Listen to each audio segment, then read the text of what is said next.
Hey everyone, this is Jaswina again for another book review.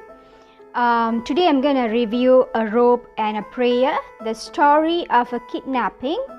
And this book is actually written by a couple by the name of David Rohde and Kristen Mulvihill. Right, so this is the book cover, as you can see over here. Now, I have to say that this is really an interesting read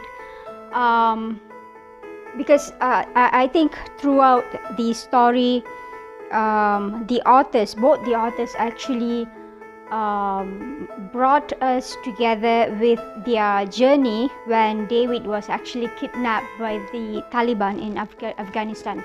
So the details were interesting, especially the way they choose to the layout of the book, and also the way they actually chose to organize the content of the book is really amazing. Because as you can see over here, it's not like the other books that you can see. You have the author starting the book with acknowledgements, and they explain who the characters in the books are, and they also jump to literally explaining about who each character is, like who Abu Taib is, who Akbar is, and all that stuff, even before the the chapter 1 actually starts. So you kind of get an overview of why the authors are actually writing this book, and you also get to look into the details of the history of the country, and sort of some sort of that message. So what I'm trying to say is that they give you a very clear picture of why they wrote this book, and also they set a tone for the readers to delve into that book even before they start reading chapter 1. So you kind of get an idea of what's going to happen, and you're kind of like ready, just like you go to a cinema, you want to watch a movie, you read the summary of the movie, or probably you try to get an idea of what the movie is all about, so you anticipate what's going to happen next in the book. So that was amazing, really, because I thought not many books actually do that. I mean, not many authors actually do that in a non-fiction book, and David and Kristen, they did that, and I think it's really amazing because being journalist, I think David and Kristen are both journalists, and the way they document things are really, really perfect and amazing. So moving to the internal layout of the book cover looks amazing. The internal layout is good. I mean, it's comfortable to read. The font is good, so it's 5/5.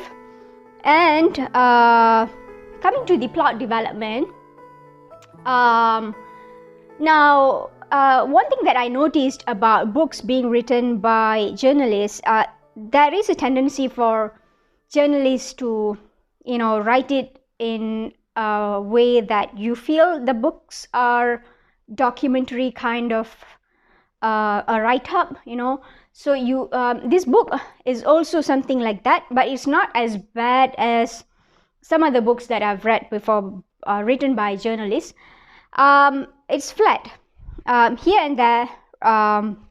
Throughout the book you feel like the story is being written in a very monotonous manner, and you feel that the plot development is a bit dull, it's a bit slow. Now the reason why I say that it's actually dull is because unlike other stories that I've read written by non-journalists, I find that this book, especially since it's being written by journalists, I find that they do not have interesting a way to actually expand the plot. So unlike books like Mayada written by Jean Sasson, it's really amazing. I mean, it's also a story about somebody being kidnapped, somebody being thrown into jail, but what happens during the period of their captivity is what made the other books to be outstanding, to be really interesting, because I think they have something very interesting to share with the audience out there about what's happening inside the jail, or probably what's happening during their captivity. So Mayada was a book that I would really say was really amazing in terms of what happened to the women in the jail, and it was, the details were like super on point, and it was very in depth. So this book, it's like from one chapter to another, I feel like, when is this going to end? Like, I do feel a bit stressful. I do feel like, when is this guy gonna be, released, or when is he going to be, saved by the government of the USA, or probably if he's going to find his way out of the captivity, how is he going to do it? So it's a little bit tensed in that sense. So I would give 3.5 for that. And also for key takeaway message. Now, what happens in this story is that David, for the purpose of writing this book, he actually took the risk to meet a group of a particular person, a prominent person in the Taliban community, and he went to Afghanistan for this purpose. I mean, to collect first-hand information from the Taliban itself in order to write this book better, like, in order to get opinions from the Afghanistan people, opinion from the Taliban directly, so that we readers get an actual insight to what the community is thinking about.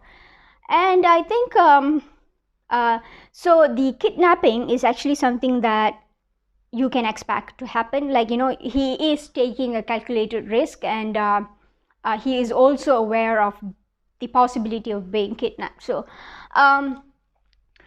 the key takeaway message here is that you can see how David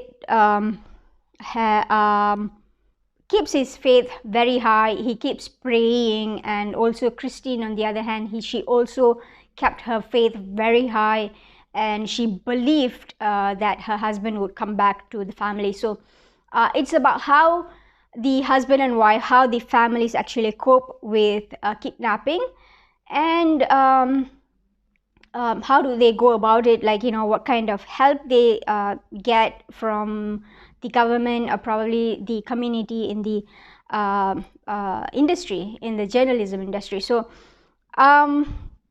yeah, so it's pretty much, I think, that is one aspect of it. And another aspect is you can actually learn more about why the Taliban behave, in a very aggressive manner, and what their principles are in life, and what are their perception towards the US and the UK, I mean the Western country in general. So those are the things that you can learn more from David's experience. So in that sense, I would be giving this book a 4 out of 5, and for key takeaway message. So overall, this book has scored 8.3 out of 10.